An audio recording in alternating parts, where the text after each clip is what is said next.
Hello दोस्तों, स्वागत है आपका अपने YouTube channel AB coaching centre में। हम लोग इस चैनल पर क्लास 12th के रसायन विज्ञान का जो प्रश्न पत्र प्रीवियस ईयर में आया हुआ है उसका सलूशन देख रहे हैं।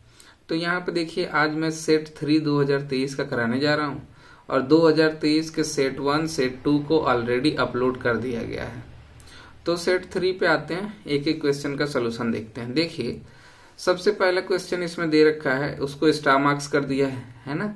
ऑब्जेक्टिव में जो पहला क्वेश्चन है वो स्टार मार्क्स है, तो इसको करना नहीं है, सिलेबस से रिडंडेंट हो चुका है, तो इसको हम लोग छोड़ देते हैं।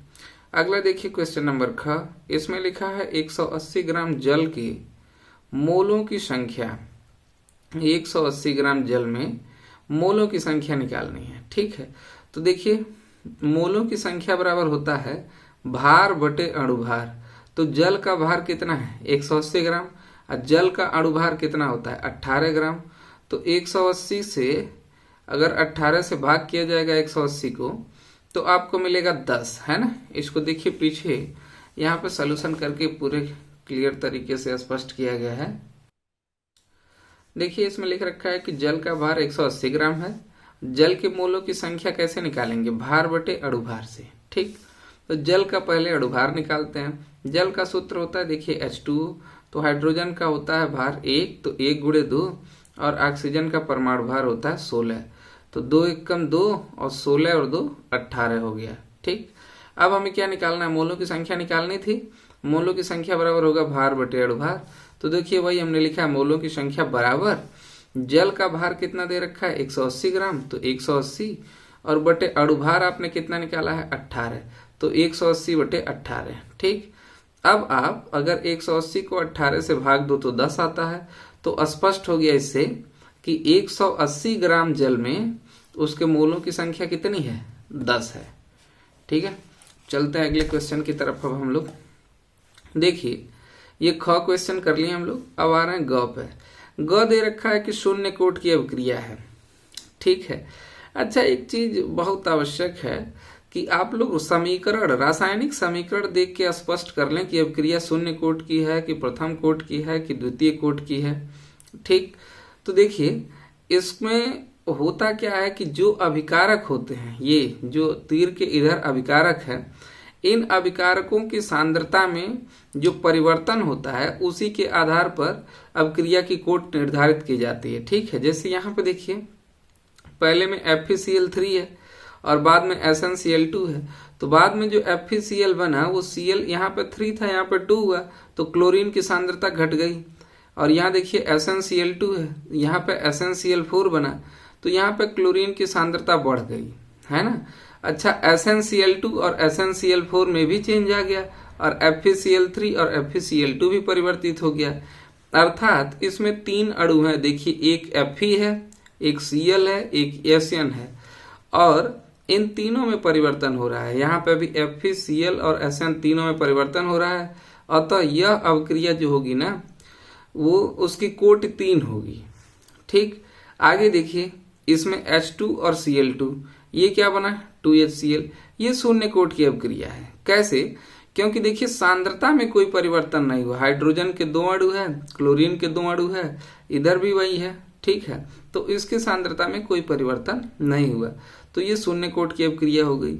इसमें देखिए CH3COO2H5 और NaOH, इसमें क्या बन गया CH3COO Na, यानी CH3COO का जो एक अणु C2H5 है ये परिवर्तित हो गया और इसकी जगह क्या आ गया Na आ गया। ठीक, और यहाँ पे अगला है C2H5OH, तो ये जो Na का OH है ये किसके साथ चला गया C2H5 के, है ना, तो C2H5OH बन गया। तो इससे स्पष्ट हुआ कि इस रासायनिक अभिक्रिया में एक अणु ये है और एक अणु ये है, इन दोनों की सांद्रताएं परिवर्तित हो रही हैं। अतः यह अभिक्रिया कैसी है, यह अभिक्रिया आपकी, इसमें दो अभिकारक के सांद्रता में परिवर्तन हो रहा है, तो यह द्वितीय कोट की अभिक्रिया है। ठीक, ऐसे आप पहचान सकते हैं। तो देखिए इसका आंसर दूसरा है, और यहाँ पर नोट्स में भी आप लोगों के लिए देखिए आंसर दूसरा मैंने लिख रखा है कि ग क्या है H2 और Cl2 2HCl, यह एक शून्य कोट की अभिक्रिया है। आगे बढ़ते हैं, देखिए अगला है फॉर्मेलिन जलीय विलयन है। फॉर्मेलिन जली विलयन है, किसका होता है भाई? फ्लोरोसीन का होता है, फॉर्मल्डिहाइड का होता है, फॉर्मिक अम्ल का होता है, या फिर एसिटिक अम्ल का होता है। इन चारों में से किसका होता है? तो दूसरा ऑप्शन इसका सही है, फॉर्मल्डिहाइड का। कैसे, या फिर फॉर्मेलिन जली विलयन है क्या, ये थोड़ा सा समझते हैं। देखिए यहाँ पे लिख रखा है मैंने कि फॉर्मेलिन जो है वो फॉर्मल्डिहाइड का, अभी देखिए अब यहाँ पे क्लियर हो जाएगा थोड़ा सा। फॉर्मेलिन जो है वो फॉर्मल्डिहाइड का जली विलयन होता है, जिसमें फॉर्मल्डिहाइड की अधिकतम सांद्रता 40% होती है। यानी जल और फॉर्मल्डिहाइड के 40% मिला दिया जाए, कोई मान लीजिए विलयन हो जिसमें 40% फॉर्मल्डिहाइड हो और बाकी 60% क्या हो? जल हो, तो ऐसे बने विलयन को हम लोग क्या नाम से जानते हैं? फॉर्मेलिन विलयन के नाम से जानते हैं। ठीक, इसी को बोला जाता है फॉर्मेलिन विलयन। तो हमारे क्वेश्चन में दिखा था कि भाई फॉर्मेलिन विलयन जो है वो यहाँ पे देखिए, एक मिनट, क्या लिखा है कि फॉर्मेलिन जली विलयन है, किसका है? फॉर्मल्डिहाइड का, है ना। तो यहाँ पे भी देखिए स्पष्ट यहाँ पे लिखा है फॉर्मल्डिहाइड का है, यहाँ लिखा है ना, जिसमें फॉर्मल्डिहाइड की अधिकतम सांद्रता 40% होती है। ठीक, अच्छा इसका उपयोग क्या होता है थोड़ा सा ये समझते हैं फॉर्मेलिन विलयन का।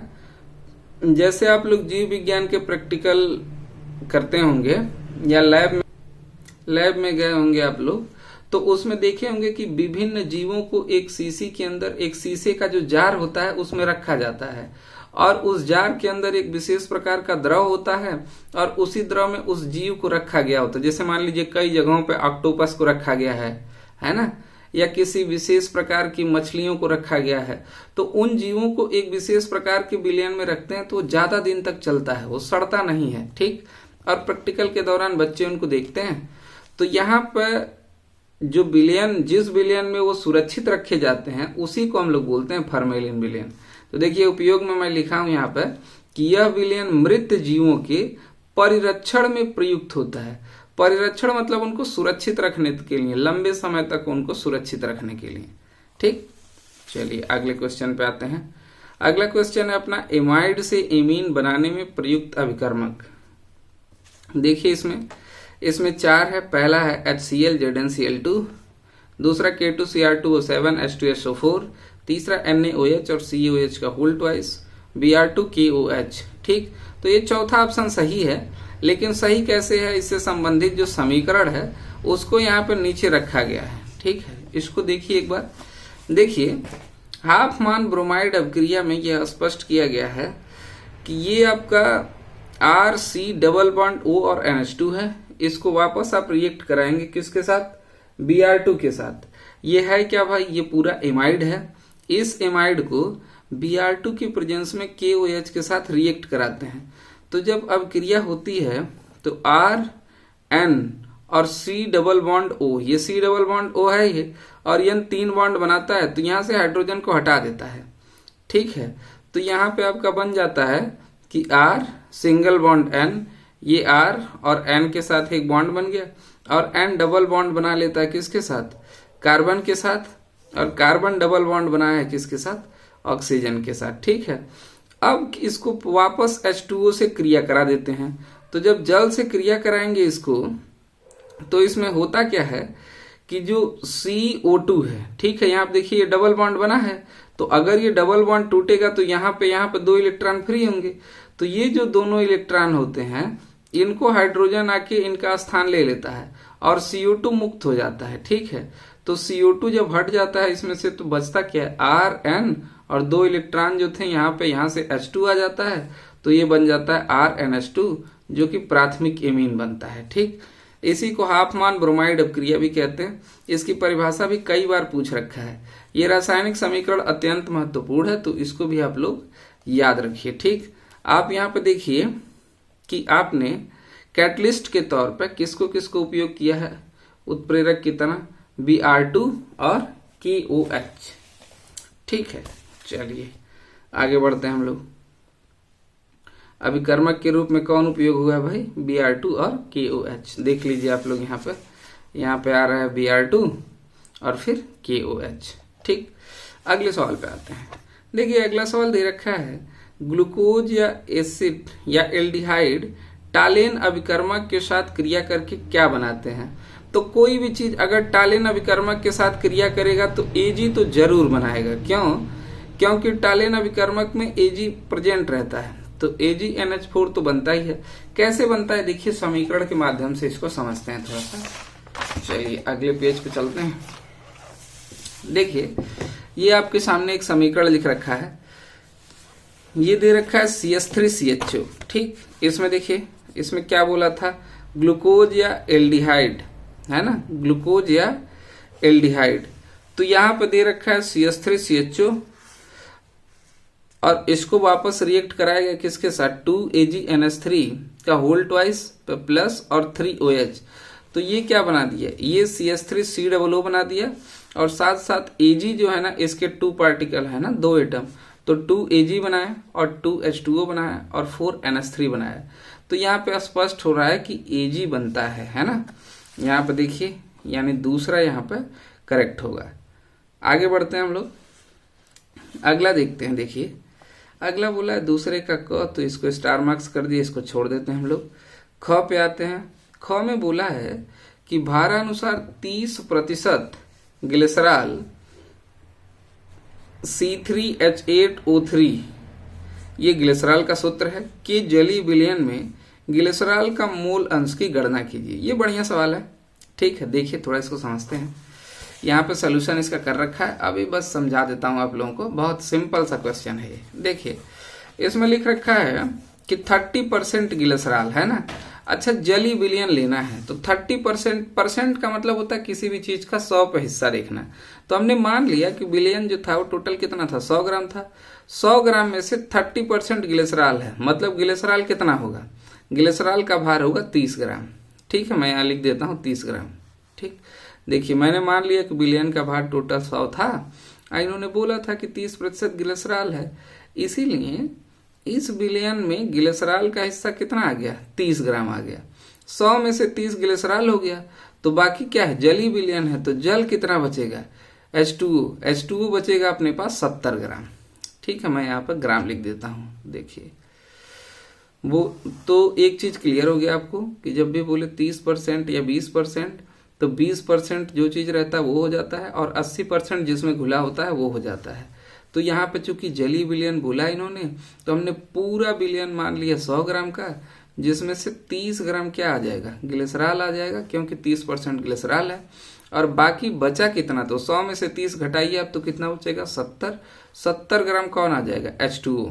ठीक, हमें अब इनका अणुभार निकालना है। ये तो भार हो गया, ये अणुभार निकालते हैं इसका। तो C3H8O3 का अणुभार निकालिए ग्लिसरॉल का।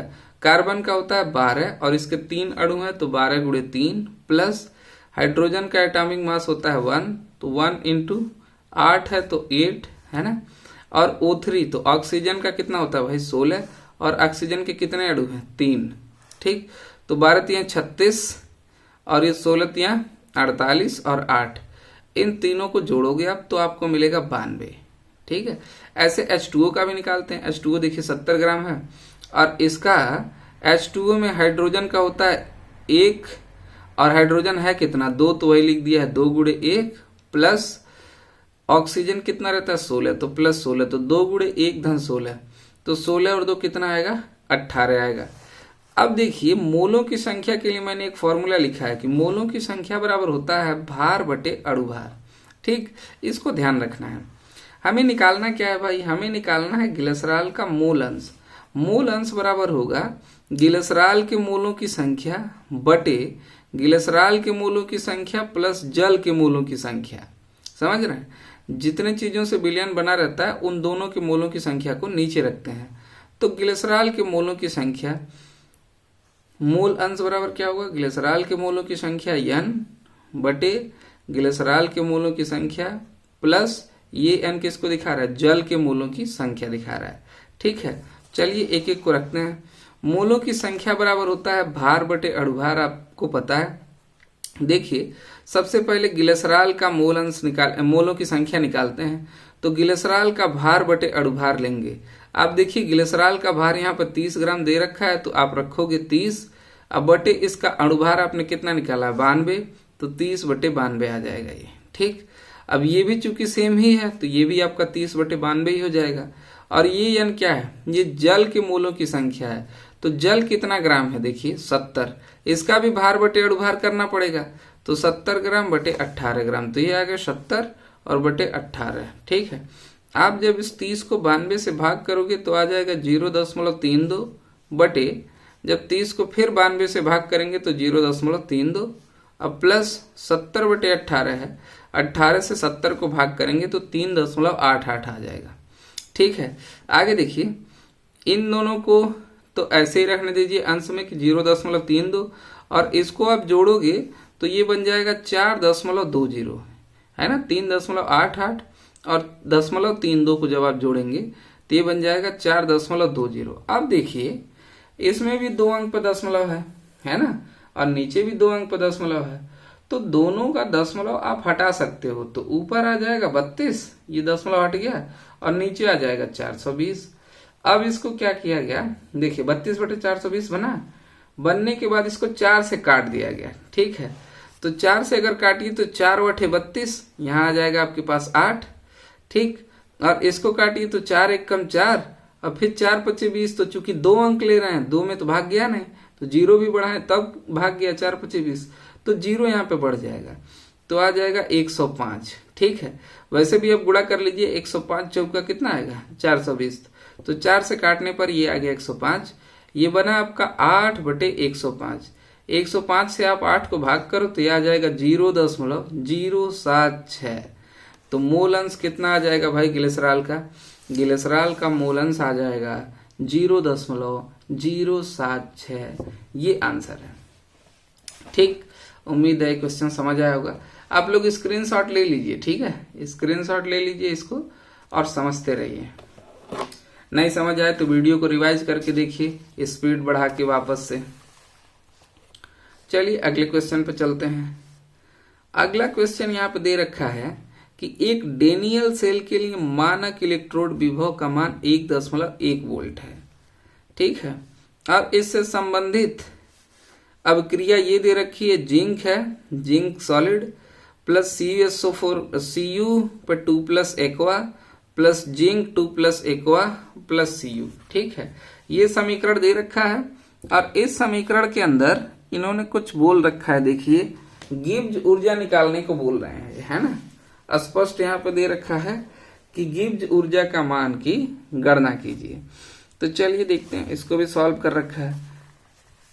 गिब्स ऊर्जा का मान निकालना तो सबसे आसान क्वेश्चन रहता है ना।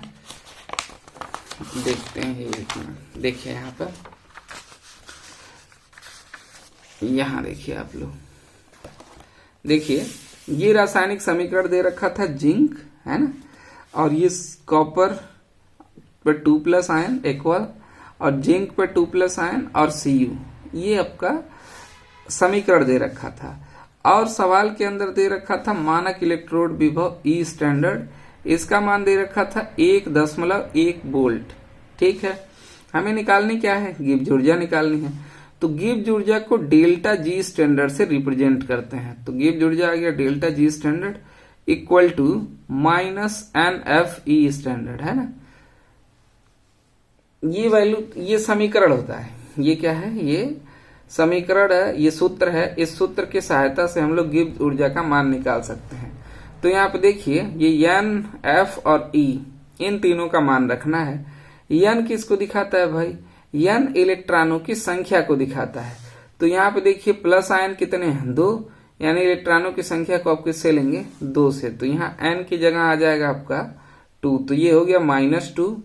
और F क्या है भाई, F फैरड है। 1 फैरड में कितने कूलाम आवेश होता है, 96,487 होता है। कितना होता है, 96,487। लेकिन एक्यूरेट नहीं लेते हैं 96,487 को, क्योंकि वो वैल्यू थोड़ी सी बड़ी हो जाती है। जैसे मैं लिख देता हूं, देखिए यहाँ पर कि 1 फैरड जो होता है ना, 1F, इसका मान होता है 96,487 कूलाम। ठीक, 96,487 कूलाम। जब इसको कूलाम में कन्वर्ट करते हैं 1 फैरड को तो, लेकिन जब भी कोई क्वेश्चन बनाना रहे ना तो 96,500 पे लेके सॉल्व कर लिया जाता है। जिससे कैलकुलेशन थोड़ी सी इजी हो जाती है। तो अक्सर कैलकुलेशन में इसका यूज करते हैं, ठीक है। तो इसीलिए एफ की वैल्यू देखिए यहाँ पे रख दी गई है 96,500 और ई स्टैंडर्ड का वैल्यू यहाँ पे दिया है 1.1, तो ई स्टैंडर्ड का 1.1 हो गया। अब देखो आप 2 से 11 में गुणा करो तो 11 दूनी 22 हो गया, और एक अंक पे दशमलव, एक अंक पे दशमलव, तो 2.2 हो गया, और गुणे में ये 96500, तो 96500 आ जाएगा। अब इसका आप मल्टीप्लाई करेंगे तो ये इतना आ जाएगा, देखिए यहाँ पर लिख रखा है, ठीक है। और इसको किलो में कन्वर्ट करने के लिए यहाँ देखिए आप 1000 से भाग दीजिए इसको, तो किलो में कन्वर्ट हो जाएगा, यहाँ पे के आ जाएगा, है ना। तो ये हो जाएगा 212.3, 1000 से भाग देंगे 3 अंक पे दशमलव लग जाएगा, तो 212.3 के हो जाएगा, ठीक। तो ये आंसर है। यहाँ पे देखते हैं क्वेश्चन में, देखिए ये क्वेश्चन था, गिब्स ऊर्जा के मान का गणना कीजिए, ठीक है। यहाँ पे देख रहे होंगे आप लोग स्पष्ट, गिब्स ऊर्जा के मान का गणना कीजिए। तो गिब्स ऊर्जा के मान की गणना हम लोगों ने कर ली, और कितना आ रहा है देखिए, ये आ रहा है 2.123। आगे बढ़ते हैं, चलिए अगले सवाल की तरफ बढ़ा जाए। अब देखिए दूसरे में ख हो गया, ग हो गया, घ पे आते हैं, वैद्युत कण संचालन, है ना। घ क्या है अपना, वैद्युत कण संचालन। ये भी बहुत बेहतरीन टॉपिक था लेकिन कट गया इस बार, तो छोड़ देते हैं। साटकी दोष क्या होता है भाई, ये आपके पहले चैप्टर से बनता था। पहला चैप्टर जो था ठोस, है ना, उससे बनता था ये, तो ये भी कट गया है। साटकी दोष क्या होता है, क्लोरीन, है ना, क्लोरीन को डिकन विधि द्वारा उत्पादन और रासायनिक समीकरण, ये भी कट गया है, ठीक। तो ये तीनों कैंसिल हो गए हैं। आगे बढ़ते हैं, अगला देखिए क्वेश्चन नंबर ग, तीसरे का ग बोला है, उप सहसंयोजन संख्या को उदाहरण द्वारा समझाइए। इसको समझते हैं कि उप सहसंयोजन संख्या क्या होती है। देखिए यहाँ पे आप लोगों के लिए क्लियर लिख रखा गया है सब कुछ। देखिए लिखा है, एक संकुल में धातु आयन की उप सहसंयोजन संख्या उसमें आबंधित लिगेंडों के उन दाता परमाणुओं की संख्या के बराबर होती है जो सीधे धातु आयन से जुड़े हों, ठीक। उदाहरण के रूप में देखिए संकुल दिया है कि संकुल आयन प्लेटिनम है, ये Pt, और ये Cl6, और इस पर 2- तथा NiNH3 का होल 4, इस पर 2+ में उप सहसंयोजन संख्या, है ना। इन्होंने बोला था कि उदाहरण देखिए आप बताइए, तो आपने परिभाषा तो ये लिख दी। एक्चुअल में क्या होता है, जैसे मान लीजिए ये केंद्रीय परमाणु होता है ना, सेंट्रल मेटल एटम इसको बोलते हैं केंद्रीय परमाणु। इससे जितने भी लिगेंड जुड़े होते हैं ना, उन लिगेंडों की संख्या को ही उप सहसंयोजन संख्या कहते हैं। बहुत आसान सी बात है, ठीक ना। कि देखिए इसमें केंद्रीय धातु परमाणु कौन है, प्लेटिनम। अब प्लेटिनम से क्लोरीन क्या जुड़ा हुआ है, 6 ठो। तो क्लोरीन क्या है, एक लिगेंड है और 6 लिगेंड जुड़ा हुआ है, तो इसकी उप सहसंयोजन संख्या कितनी आएगी, प्लेटिनम की उप सहसंयोजन संख्या आएगी 6। वही देखिए इसमें लिखा भी होगा कि क्रमशः कितनी है, 6 और 4। इसमें देखिए NH3 है, और निकिल से क्या ठो NH3 जुड़ा है, 4 ठो। ये लास्ट वाला देखिए 4 लिखा है, निकिल से NH3 कितने जुड़े हैं भाई, 4। तो इसकी सहसंयोजन संख्या कितनी है, 4 है, ठीक है। आप उप सहसंयोजन संख्या बहुत आसानी से निकाल सकते हैं। किसी भी आप संकुल को देखिए, ठीक है, और देखने के बाद उस केंद्रीय धातु परमाणु को देखिए, उसके सेंट्रल मेटल एटम को, और देखिए कि उस मेटल एटम से कितने लिगेंड जुड़े हैं। उन लिगेंडों की संख्या ही उप सहसंयोजन संख्या कहलाती है, ठीक। प्लेटिनम से 6 क्लोरीन जुड़ा है तो इसकी उप सहसंयोजन संख्या 6, और निकिल से NH3 क्या ठो जुड़ा है, 4 ठो, तो इसकी उप सहसंयोजन संख्या 4। आप लोगों को स्पष्ट हो गया होगा। अब आगे बढ़ते हैं, ठीक। देखिए अगला क्वेश्चन दे रखा है, तीसरे का घ बोला है, ग्लूकोज का हाइड्रोक्सिल एमीन तथा ब्रोमीन जल से अवक्रिया का रासायनिक समीकरण लिखिए। किसका, ग्लूकोज का। हाइड्रोक्सिल एमीन, है ना, इसके साथ तो ग्लूकोज जो है ना हाइड्रोक्सिल एमीन से अवक्रिया करके ऑक्सीन्स बनाता है। देखिए कैसे, इसके रिएक्शन देखेंगे, आसान सा है, कॉम्प्लिकेटेड नहीं है, बस समझते हैं थोड़ा सा। देखिए पहला लिख रखा है कि ग्लूकोज का हाइड्रॉक्सिल एमीन द्वारा अभिक्रिया। इन्होंने केवल समीकरण लिखने को ही क्वेश्चन में बोल रखा है, इसीलिए मैं इसके विषय में ज्यादा डिटेल में नहीं लिखा हूं, केवल समीकरण ही लिखे हैं। ठीक है, तो घ का पहला क्वेश्चन था कि ग्लूकोज का हाइड्रॉक्सिल एमीन द्वारा अभिक्रिया। तो हमने लिखा है कि ग्लूकोज हाइड्रॉक्सिल एमीन द्वारा अभिक्रिया करके ऑक्सीन देता है। ठीक, अब देखिए ये ग्लूकोज का सूत्र है CHO CHOH का होल 4 और CH2OH। ये एक्चुअल में यही है आपका C6H12O6। ग्लूकोज का सूत्र तो आप लोग क्लास 9 से पढ़ते आ रहे होंगे, C6H12O6 तो ये है। ठीक है, यहाँ पे देखिए कार्बन कितने हैं, यहाँ पे एक कार्बन है, यहाँ पे एक कार्बन है और यहाँ पे 4 कार्बन है। तो कार्बन को अगर काउंट करेंगे तो कितने आ जाएंगे, 4 और 2 6। तो ये कार्बन बन गए आपके 6। हाइड्रोजन कितने बन रहे हैं देखिए 1, और ये कितने हैं 1 और 1 2 और 2 चौके 8। तो 8 और 1 9, 9 और 1 10, 10 और 2 12। तो देखिए हाइड्रोजन बन रहा है 12। ऑक्सीजन एक यहाँ है एक यहाँ है तो 2 बन गया, और 4 ऑक्सीजन यहाँ है तो 2 और 4 कितने बन गए 6। तो ये ग्लूकोज का स्ट्रक्चर हो गया C6H12O6। ठीक, ये ग्लूकोज जो है ये किसके साथ अभिक्रिया करेगा, हाइड्रॉक्सिल एमीन। NH2 एमीन होता है और OH हाइड्रॉक्सिल होता है, तो ये हो गया हाइड्रॉक्सिल एमीन। ठीक, अब इसमें जब रिएक्ट कराएंगे हम लोग हाइड्रॉक्सिल एमीन को, तो एल्डिहाइड ग्रुप जो इसमें उपस्थित है ग्लूकोज के अंदर CHO, वो रिएक्ट कर जाएगा NH2OH के साथ। यहाँ पे होगा क्या कि ये जो ऑक्सीजन है, ऑक्सीजन कार्बन से डबल बॉन्ड बनाए हुए है, और नाइट्रोजन भी यहाँ पर हाइड्रोजन से डबल बॉन्ड बनाए हुए है। ठीक, तो होता क्या है कि H2 जो है वो O के साथ निकल जाता है, H2O।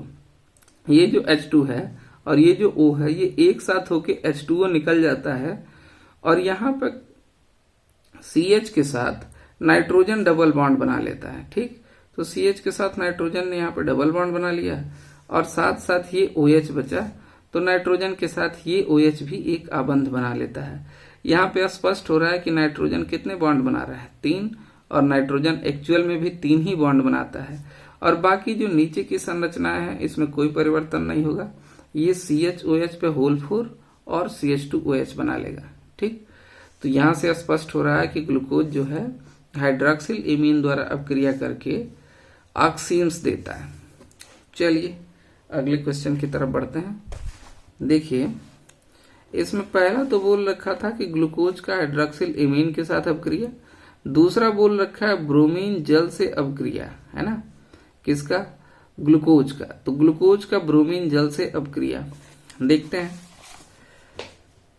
देखिए यहाँ पे वापस लिख रखा है ग्लूकोज का स्ट्रक्चर CHO CHOH पे होल 4 और CH2OH। ठीक है, यहाँ पे लिख रखा है। देखिए अब इसको Br2 जल ब्रोमीन जल के साथ अभिक्रिया कराते हैं, तो होगा क्या, जब जल का मतलब है कि यहाँ पे H2O रहेगा, H2O है ना, H2 जल को अगर हम ऐसे लिख दें तो यहाँ पे H2O रहेगा, यहाँ पे Br2 रहेगा। ये जो ऑक्सीजन है, ये ऑक्सीजन यहाँ पे जब शिफ्ट हो जाएगा तो CHO तो पहले से था, एल्डिहाइड समूह पहले है, और इसमें जब ऑक्सीजन जुड़ जाएगा तो एल्डिहाइड कार्बोक्सिलिक समूह में परिवर्तित हो जाएगा, तो CHO क्या बन जाएगा, COOH बन जाएगा। और यहाँ जो जल का H2 बचा और Br2 है, ये आपस में क्या बना देंगे, ये इस तरीके से H2 और Br2 मिलके आपस में 2HBr बना देंगे। ठीक है, तो ये बन जाएगा आपका 2HBr इस तरीके से। ठीक, और ये बाहर निकल जाएगा, तो उसको लिखने की आवश्यकता नहीं है। H2 और Br2 आपस में मिलके बना देंगे 2HBr, और ये CH डबल बॉन्ड OH बन गया, और ये देखिए CHOH पे होल 4 है, तो यहाँ भी CHOH पे होल 4 रहेगा, और CH2OH यहाँ पे CH2OH, इसके स्ट्रक्चर में कोई चेंज नहीं होगा। तो ये रासायनिक समीकरण बोल रखा था 2, हमने हाइड्रॉक्सिल एमीन के साथ इसका रासायनिक समीकरण कंप्लीट कर दिया, और साथ ही साथ ग्लूकोज का ब्रोमीन जल के साथ भी रासायनिक समीकरण कंप्लीट कर दिया। बाकी की क्वेश्चन का सलूशन आपको अगली वीडियो में पार्ट 2 के अंतर्गत कराया जाएगा। तब तक के लिए चैनल पर बने रहिए। धन्यवाद।